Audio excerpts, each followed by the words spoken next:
Hey everybody, Aaron Dillon here, Managing Director of AG Dillon & Co. All right, we got a pre-IPO company update here for you here for the week ending 25 August 2023. Let's get into it. Tiger Global Management is nearing an agreement to partially divest its shares in AI startup Cohere, valuing the firm at approximately $3 billion.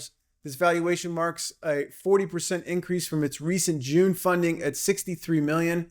Amidst the liquidity crisis, Tiger is offloading stakes in multiple portfolio businesses. Cohere competes with Anthropic and OpenAI and specializes in creating AI solutions for automating tasks like email handling, document processing, and information retrieval. Notable investors in Cohere include Oracle, NVIDIA, and Salesforce. Cohere and Oracle also have a tie-up in a partnership, similar way that OpenAI and Microsoft have one too.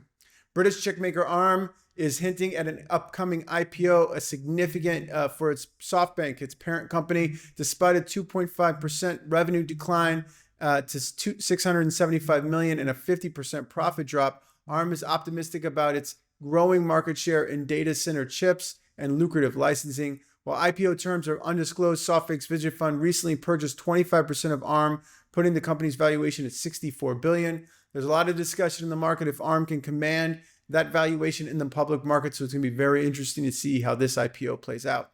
Coinbase has acquired a minority interest in Circle, a crypto payment company responsible for USDC stablecoin. While the specifics of the investment remain undisclosed, the deal will result in the dilution of the Center Consortium. It's a nonprofit managed by both companies overseeing USDC. The duo stated that with increasing global regulatory clarity on stablecoins, there's no longer a need for a separate entity like Center. This development allows PayPal's recent announcement of its launching its own stablecoin, marking a significant move by a major payment company. Financial operations platform startup Ramp secured $300 million in a funding round co-led by Thrive Capital and Sands Capital, valuing the company at $5.8 billion post-investment, down from its $8.1 billion Series C in April of 2022. Since its 2019 launch, Ramp has amassed $790 million of equity and $700 million in committed debt funding.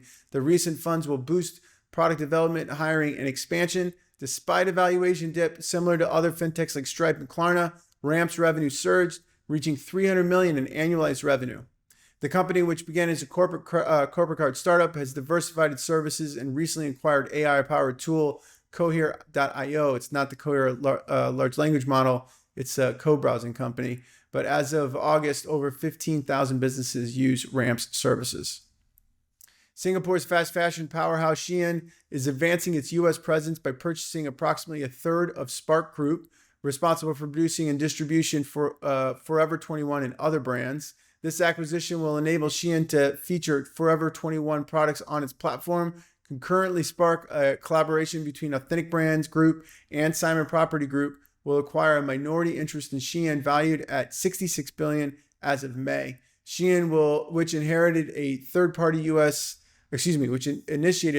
U.S. marketplace recently, aims to onboard brands popular on other platforms like Amazon. This partnership might also facilitate Shein's potential in-store presence within Forever 21 outlets. Better.com shares plummeted after its long-awaited SPAC merger, marking its debut as a public company. Initially planned to go public in 2021 with a valuation of $7.7 billion. The company's circumstances have since changed due to the shifts in the housing market and mortgage interest rates. After a business boom, Better.com faced challenges, leading to layoffs and negative publicity. Despite these setbacks, the company, backed by notable investors, persisted with its SPAC plans. However, its value has drastically decreased to just $1.25 per share and $2.4 billion market cap. While the SPAC mergers have seen several companies lose significant value post-combination, Betters.com's decline was anticipated. CEO Vishal Garg remains hopeful about the housing market's future and believes Better.com's technology will streamline the mortgage process. Okay, big capital raises for the week ending 18 August 2023. One new unicorn this week, BitGo, is a crypto custody and trading platform, raised a $100 million Series C at a $1.75 billion valuation, a 664% increase from its $229 million valuation Series B in October of 2018, 60 months ago. DRW, Goldman Sachs, and Galaxy Digital invested. And then just one other notable this week, Safety Culture, a workplace safety technology platform, raised a $34 million Series F at a $2.7 billion valuation, a 69% increase from its $1.6 billion valuation Series E in May of 2021, 28 months ago. Morpheus Ventures and Marbach Investments led. Index Ventures participated. And last up, we got pre-IPO stock performance as of 23 August 2023. This week's winner, we got Deal up 21.9%, Brex was up 6.1%, Chainalysis up 5.9%, Sync up 3.1%, and Stripe up 2.7%. This week's losers, Ramp was down 4.9%. I can probably see that going down some more in the future based on that down round. Flexport was at 3.6% down. Reddit's down 3.3%. Consensus, which is MetaMask, is down 3.3%, and Plaid is down 2.7%. The 5 largest companies by valuation, ByteDance is still at $209 billion, SpaceX at $147 billion, Stripe's at $50 billion, Databricks at $33 billion, and OpenAI is at $33 billion. If you want to see more current valuation and performance data, just check it out at agdillon.com. It's right there in the header. You can't miss it. Okay, that's it for us right now. If you have any pre-IPO stock research needs, please reach out. And thanks, and we'll see you guys next week.